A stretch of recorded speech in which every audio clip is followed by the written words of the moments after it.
everyone, and welcome to Tuesday Talks.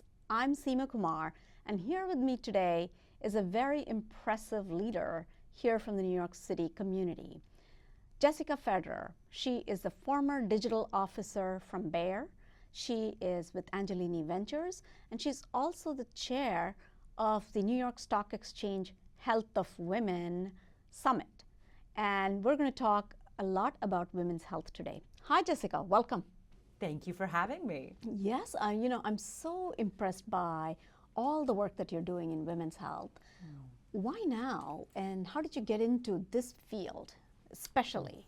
Because your background is from Bayer, crop sciences, right? Yes, I was the chief digital officer for Bayer, so I ran digital for the global pharmaceutical, consumer care, crop science, and animal health business. And as head of digital, I became very aware of the data gap. And as you know, women were not required to be in federally funded clinical trials in the US till 1993, the year that the movie Jurassic Park came out and the movie Groundhog Day.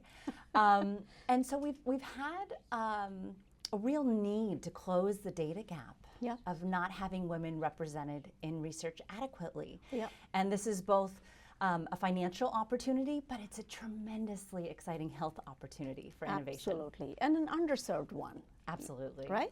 So do you think that we now have all the data we need, or are there still gaps? Oh, there's tremendous gaps still in women's health, which is why it's so attractive for investment and for researchers and for new companies to go into. Because we're still starting to understand now the extent of the sex differences. We're just starting to understand how the humans that grow and birth every person on the planet are different.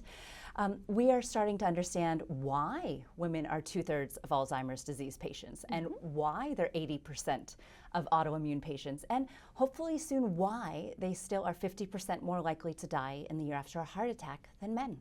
And as we were talking about, McKinsey came out with a report, extraordinary report with a lot of data, right? And then since then, Deloitte has come out with a report. SVB has come out with a report. And God knows how many more reports there are. We here at Cure are also doing one. The question is, okay, so we have all this data, now what? What are the solutions? What do you think? I think now it's time for the investment to follow. The data has been incredibly helpful to mainstream the topic because for a long time people didn't understand women's health. They didn't understand that it encapsulates neuro, autoimmune, cardiovascular disease.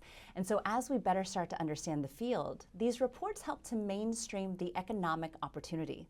So for example, in the McKinsey report, it talks about how 1 in 10 people have diabetes and all the treatments and diagnostics which are available in the space for diabetes.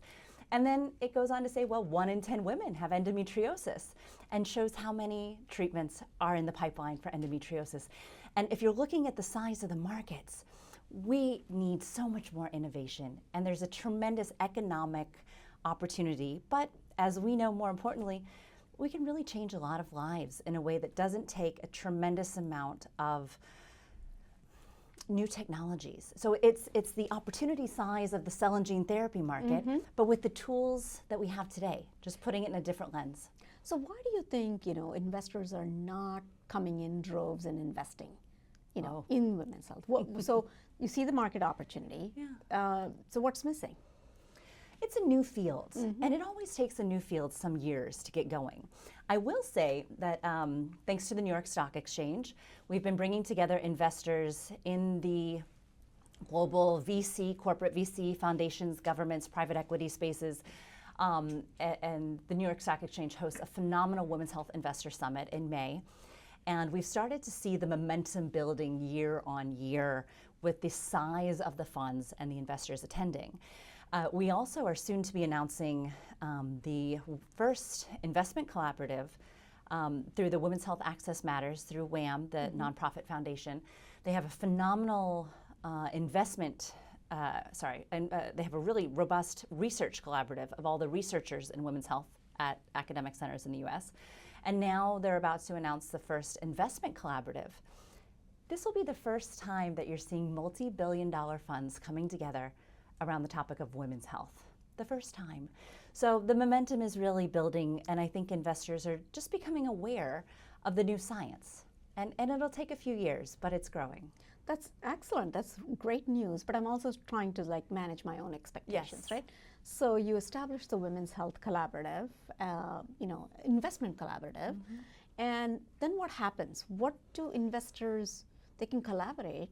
They can view the opportunities.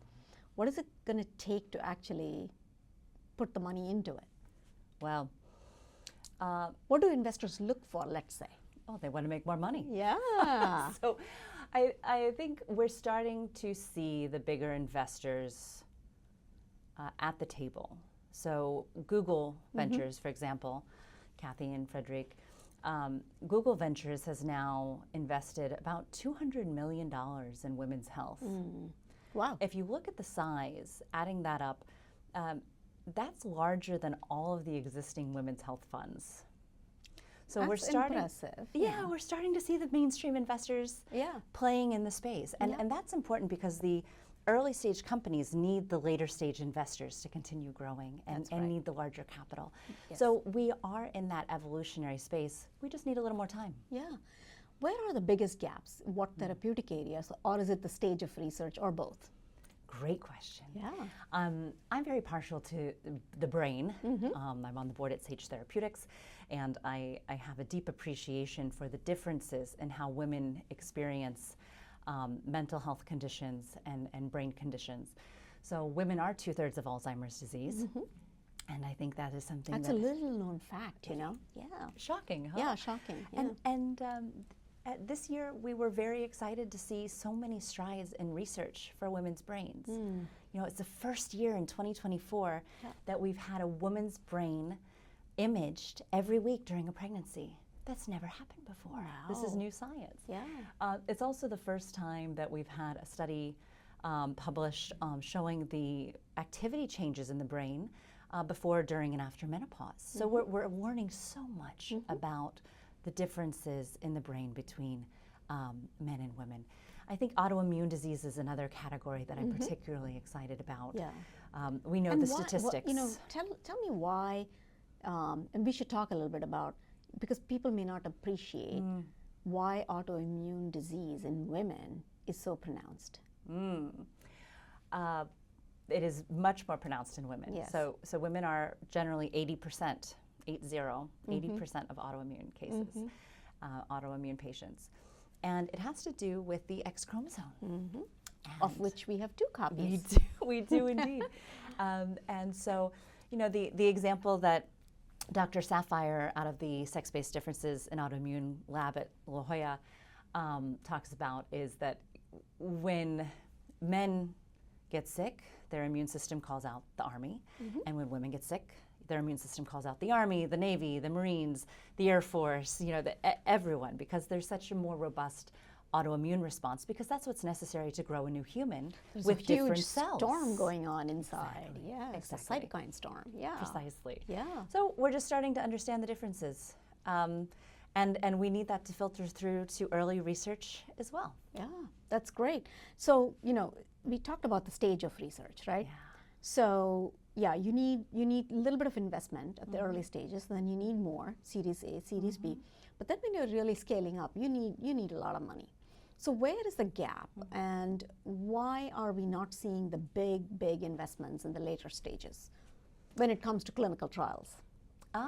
When it comes to clinical trials, we're just in the development pipeline. I mean, everything has to get through, you know, We're first, still in first the a man, baby first stages. a woman, Yes. and then, you know, your phase 2. So we are in the early stages. I think, you know, the postpartum depression drug at Sage is a good example of a new drug coming to market in this space. There are many others. We are starting to see more assets move further in the pipeline. And I hope that we'll continue to see more investment in this space, not only from the big giants, from the incumbents in the space, but, you know, from some new companies as well. That's great. And I think, you know, one of the things we heard earlier today on a different panel was that really what big investors are looking for is a major exit, right? Yes. Where in women's health have there been major exits? Because then that is an indicator of future success and more investment in the early stages, right? We need to show a few major exits. And so we don't have too many now, but hopefully we'll have soon. Yes, exactly. There's an evolutionary cycle, and if you look at the way the VC industry has been developed, which is a very young field overall, most of the funds have been run by men, and we're just starting to see female partners, more female partners in investment decision-making roles, and we're seeing the number of investments in the space increase. What's important there is also we're starting to see the size of the funds increase. So in the US currently, all of the women's health funds are micro funds, and that's unfortunate. Yeah. It's time to see some much larger funds in the women's health space. So, but that's how fund maturity is. You'll raise a small fund, and it gets, as it's successful, it continues to grow and get larger. So we are in that evolutionary journey. I think the challenge is we don't have the luxury of waiting for the normal process of evolution and growth. We want to expedite. We waited too long already. I agree. Yeah. You know, it is now time to do what we can to jumpstart the progress. And it's not, I don't think it's necessary for us to go through that slow evolutionary growth because it's already been done before. We're not trying to reinvent the wheel. We're just saying, let's take a different road. Let's use the same wheels we've got. Let's drive down another road and realize the value that's in women's health. So do you think that more women investors is what it'll take to invest more in women's health? I think scientific discovery and scientific innovation in this space is so exciting that the investment will follow. Yeah. So I think we need more progress in the science. And by talking about the science, encouraging researchers, encouraging funding in the space, working with academics to advance the funding and research in the space, the science is going to attract the funding and is going to drive the progress. And I think the basic science and the breakthroughs, I mean, why is cell and gene therapy so hot these days, right? It's because it's breakthrough. It's not a me too. It's not an incremental innovation. It's a step change, right? And so we need to invest also in the early stage to create that sort of breakthrough discoveries in all areas of, you know, the health of women arenas. And that leads me to NIH funding, right? Oh. What do we need to do in that arena? I'm going to ask you. What do you think we need to do in that arena? Well, you know, it is interesting because as we heard today from another speaker, there, for the first time, many of the institutes at NIH, including the NIH itself, is headed by women. We have more women academic researchers heading big labs. And so the funding, you know, needs to follow. Yes. And hopefully, you know, after November, you know, we will be in the same place with more women leadership who can actually help to drive that basic research and investment in basic research. Because you do need, in every area, you need non-dilutive funding in order to do those high-risk experiments, right? Yeah, and you need that like long lead time too. I've been very encouraged by the progress we're seeing coming out of all the different departments in government to recognize the value of sex-based differences for scientific innovation, but also for future impact in the healthcare system.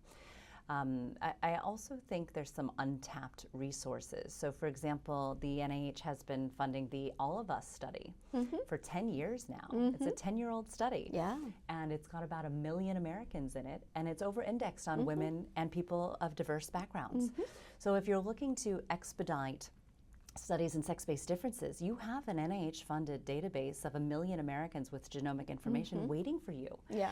So there are some really positive steps being taken. We just want to take more of them. And we want to move faster. Absolutely. Right? Because we have no time to waste. We can't wait for anyone else. Yeah. I think this is, there's no excuse. There's no excuse not to do this now. We have the technology. We need a little political will, we need a little coordination and prioritization, and then we can stop talking about women's health because it will just be built into health. And sex-based considerations will be part of looking at the whole individual. It'll be part of the precision medicine or individual approach. And you know, that's when we'll know that we've made progress in women's health, right? Indeed. Yes, or sex-based, you know, health and medicine, sex-based medicine. Switching gears a little bit, in New York City, what can we do as part of this ecosystem to drive awareness, to bring together people who are in this field, to actually move the needle forward quicker? I always like to start with the data, with the research. There has been some tremendous reports, as you mentioned, that have come out very recently. The McKinsey report that came out in January on the economic impact of women's health, I think is one that every business should read, every CEO, every board should read and ask their management teams about how they're looking to address the women's health market differently. The New York ecosystem is particularly robust in cross-pollination. And so the more we read the information about the new market, equip ourselves to be aware of the opportunity that exists here, and share that with everyone that we know, with our family members, with our colleagues, in this wonderfully vibrant health tech ecosystem that is New York City. I think we have something special here. And the New York Stock Exchange Women's Health Meeting is a beautiful example of that. You know, you go to the gorgeous New York Stock Exchange hall and you see all of these investors from around the world, governments, endowments, VCs, private equities, all focused on women's health. And that's something special that you don't get in other cities. I know. And you know, we have, this is after all, the world's capital, New York City. And so we're not biased at all. You are not biased at all, yeah. If you can't do it here, you can't do it anywhere, Yeah. right? Or the other way to say it is, if you can do it in New York, you can do it anywhere, right? So we have the ability to do it. What does CURE mean to you? Oh, you embody the CURE mission so beautifully here.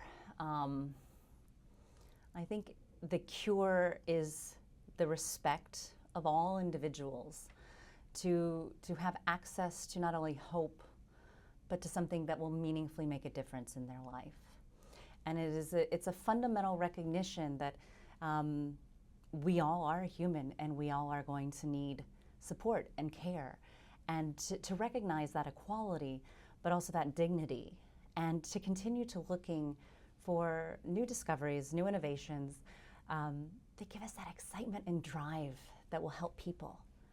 We all in New York could work in any industry, but we work in healthcare because that's the impact we want to make for the lives around us. Absolutely. And I think CURE encapsulates that pretty well. Thank you very much. Thank you for joining us on Tuesday Talks. Pleasure to be with you today. For more information on Jessica and the Women's Health Initiative, go to www.wewillcure.com. We'll see you again next Tuesday with another unique interview. Thank you for watching.